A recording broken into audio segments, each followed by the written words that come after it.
ప్రేమ ఎప్పుడు పుడుతుందో తెలియదు, ఎక్కడ పుడుతుందో తెలియదు, ఎలా పుడుతుందో తెలియదు, కానీ పుడుతుంది. అది ఎలా అయినా పుడుతుంది, ఎవరితో అయినా పుడుతుంది. ఎప్పటి నుంచో చూస్తున్నాడు, చెప్పేది లేదు, సచ్చేది లేదు. ఇప్పుడైనా చెప్తాడో లేదో. అరే ప్లీజ్ రా, ఈరోజైనా చెప్పరా, ఇంకెన్ని రోజులు ఇలానే చూస్తూ ఉంటావు? అరే శృతిరా.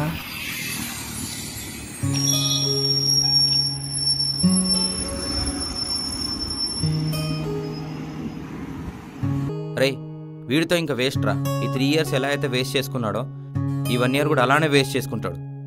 ఆ తర్వాత అమ్మాయికి ఇంట్లో వాళ్ళు పెళ్లి ఫిక్స్ చేస్తారు, అప్పుడు బుద్ధి వస్తుంది. రే నీ అబ్బా చెప్తాను, నువ్వు వెళ్ళి దాక్కోరా, తను వచ్చేస్తుంది. చెప్పు, ఏదో మాట్లాడాలన్నావు.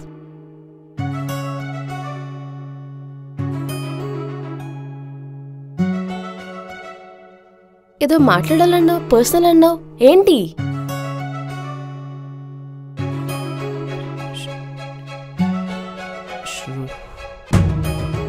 చెప్పు సంజయ్, చెప్పరా.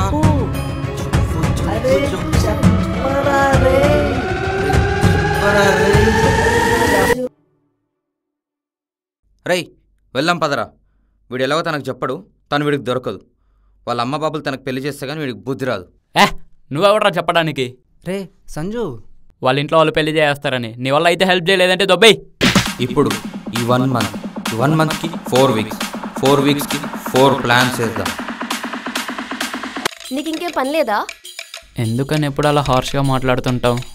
అయినా నా లవ్ మ్యాటర్ ఏం చేసావు? ఆల్రెడీ చెప్పా కదా, నాట్ ఇంట్రెస్టెడ్ అని.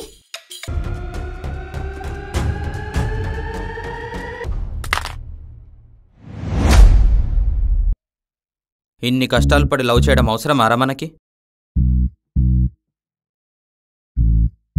ప్రతి ఆడపిల్ల ఇష్టపడే శ్రీకృష్ణుడు లాంటోడే ప్రేమ కోసం ఎన్నో కష్టాలు పడ్డాడురా. అలాంటి ఆయనతో పోల్చుకుంటే ఇంకా మనం ఎంత? నీకేమైనా పిచ్చా? నువ్వేం చేస్తున్నావో నీకైనా అర్థమవుతుందా? నేనేం చేసా? ఏం తెలియని ట్యాగ్ చేయకు. అయినా నీ ఏజ్ ఏంటి? సో ఇక నుండి అయినా నా వెంట పడ్డ మాపు. నువ్వెంత ట్రై చేసినా వేస్ట్. నేనంత ఈజీగా పడ్ను. ఓయ్